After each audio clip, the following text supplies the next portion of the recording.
the studio host for Football Night in America, and like the Hour 2 guest in Chris Fowler, a man who was at the wedding of me and Sue's back in the day, and somebody who's warm embrace. I was appreciative of being in when he called the Notre Dame Michigan game on NBC a couple weeks ago. He's Mike Tirico here in the program. How are you, Mike? Hi, Rich. How are you? I'm just saying hi to folks in the Notre Dame lobby. Hi, guys. Are you in the Notre Dame lobby right now? I'm just walking out of the football office. They play Vanderbilt this week, so we just finished our meeting. Okay. So Michigan was the warm-up for Vanderbilt game is what you're saying. Michigan, Ball State, Vanderbilt in that order. That correct. back to back. All right. So Exactly. so how real do you think Notre Dame is, Mike? What do you got for me? I think they're really good.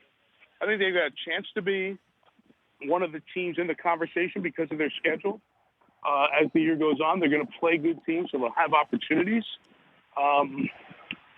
Rich, when I look at the big picture this year, I think you have the good teams that we know all about, the brand names like the Alabamas and the Georgias, Ohio State. And I think after that, it's going to be interesting to see what the next tier of teams, Clemson, the next tier of teams is going to be. Does Notre Dame have a dynamic offense? Not yet, but they didn't at this time last year. Their defense is very good. I think it's going to give them a chance to win most, if not all, of their games that they'll be in and be competitive. Now, I'm not saying they're going to run the table, but I think that defense is going to give them a chance, much like Michigan will as the season goes on. Well, I'll tell you, if Brandon Wimbush plays against everybody else the way he played against Michigan, then Notre Dame has got a shot, pretty much. Yeah, the one thing that gives a good defense problem is a running quarterback. And Wimbush does that. Now, he needs to be a better passing quarterback for them to be a more complete team.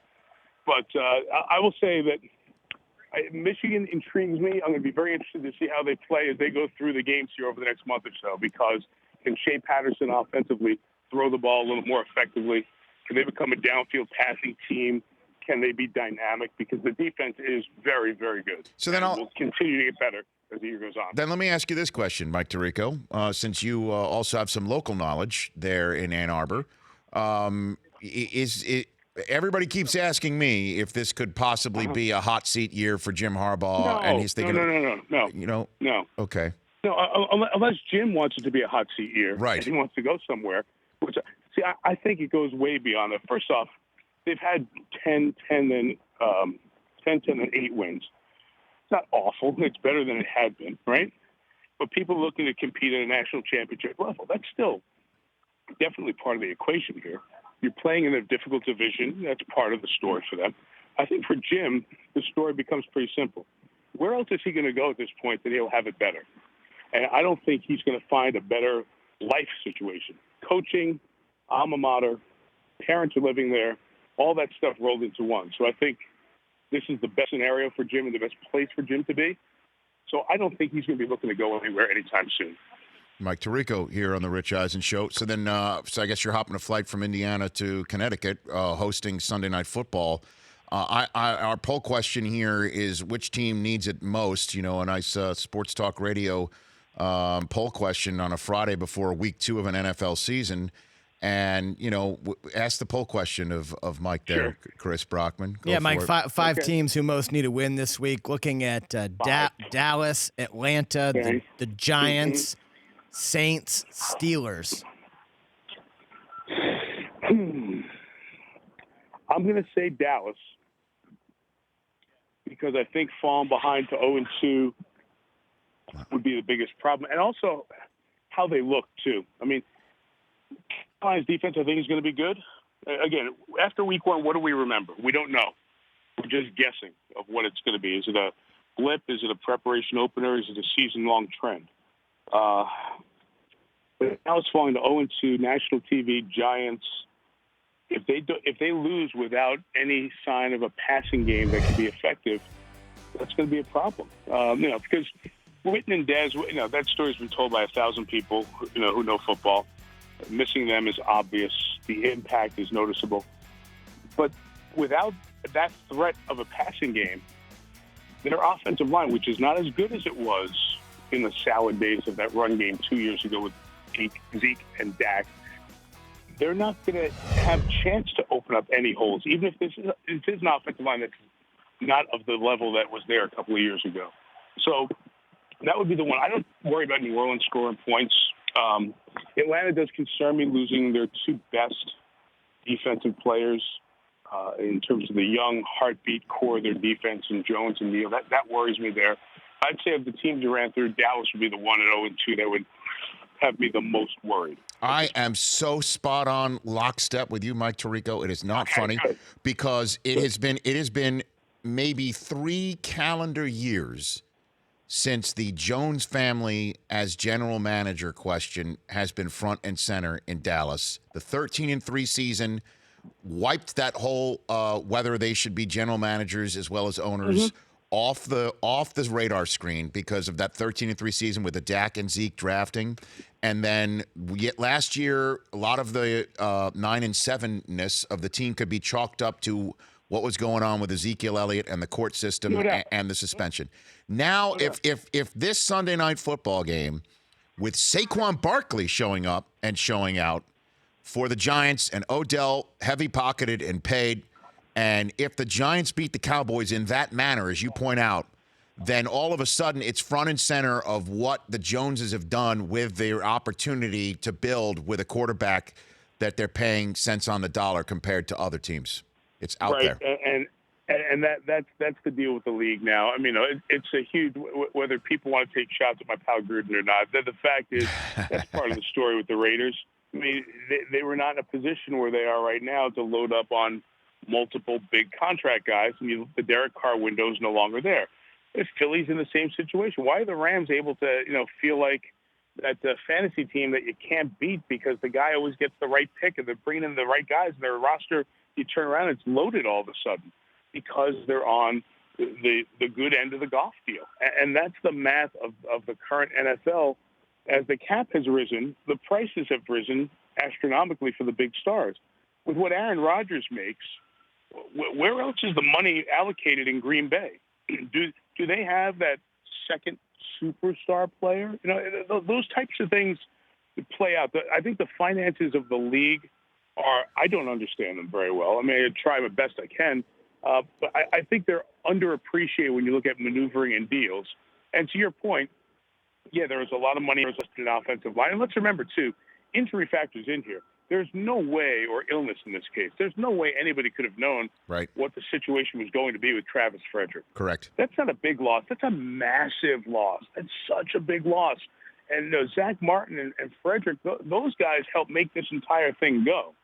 So I'm not ready to say, shame on you in terms of management because you guys failed. I think it's more, all right, you're in a bad spot. Can you find somebody to plug in and fill that gap? But that's where having a team that's strong in one spot can concern you. Mike Tirico. Spread out as you go through the year. Mike Tirico here in the Rich Eisen Show. Sorry, I reset at the end of your comment. I did not. Reset at your leisure, sir. You're a professional radio host. So have you spoken to your buddy Gruden lately? Did you connect with him? I didn't speak to him this week. I've been in touch with him by text probably 2-3 times a week all the way since before camp opened. Yes, we stay in touch. I mean, as you know, with Mooch and the guys on the set there, when we all work together, if you have one of those atmospheres where it works well, they're not just your coworkers; they become friends. Oh, yeah. John's a friend for life, regardless of what happens. So, we stay in touch all the time. And it's a perfect way to put it. Like friends for life, no doubt about it. And Gruden is just a great dude to be around. I mean, just an all-timer in terms of storytelling and good times and whatever. You know that. I mean, you just mentioned you had Fowler on before me. Yep. Chris and I haven't worked together in 4 or 5 years. We grabbed dinner in New York City together just a month or so ago when he was in for the U.S. Open. I was in for some preseason NFL. I haven't done games with Herb Street in years, but every week we text and talk back and forth. That is one of the joys of this job, and it seems like you, Susie, your wife, all, but we all stay friends through this whole process, which is kind of cool. And it does take you to an interesting place when you're watching games because you care about your friends, but at the same time you're trying to watch a game and go, okay, the Rams are good. Here's why the Rams are good. The Raiders have work to do. Why do the Raiders have work to do? And so you always have to, especially when your friends get back in coaching, put some of that aside and deal with the realities of what's going on within their business and with their job at that point. I know. And certainly when it's just amazing how quickly something massive happened on Gruden's watch in Oakland. I mean, how do you think he did grapple with Mac at all? Best you can share with us. Yeah, no. And it's funny because we didn't talk too much specifically about that because you kind of know what the deal is and what the scenario is for him as this plays out. John taught me a lot of things. One thing he taught me was fourth quarter pass rush is big. So if there was any way to get that thing to work out, he would have done it in a heartbeat. He would have loved to have done it, I'm sure. But they've got to deal with their financial realities, and they've got to deal with their football. Now, is it going to be the best move for them? My guess is no, but I don't know. No, we saw one game. We have no idea what the 2 first-rounders are going to be. We have no idea, is this franchise winning now? Are they building for Vegas? What are they doing? So, it's the 2018 way of doing sports in the media. You make an immediate, bold pronouncement that this was the best or the worst ever, and then you don't come back and get fact-checked on it. It kind of runs like our society. People say stuff, nobody fact-checks. That doesn't mean that people aren't right saying this was a bad deal. We don't know. We won't know for a while. I think they got the most they could get out of it. I credit Chicago for rolling the dice because there's a back end to this too. You're talking about, okay, the Cowboys and building their team around Zeke Elliott and Dak Prescott. What's Chicago going to look like without 2 ones here going forward over the next couple of years when you get Trubisky in his prime, hopefully in years 3, 4, 5, 6, and you're not adding those other pieces. Hopefully for them, they feel like when they got in Mac at a young point in his career will equal anything the 2 ones could have. That's why we love sports, because there's a whole bunch of risk thrown out there. I know. I do know this.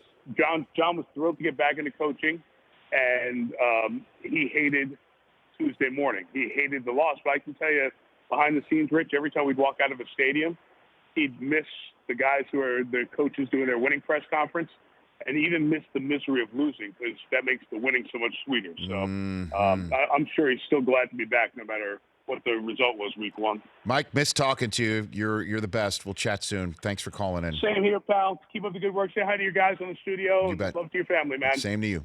That's Mike Tirico, at Mike Tirico. The Rich Eisen Show, weekdays at noon Eastern on Audience.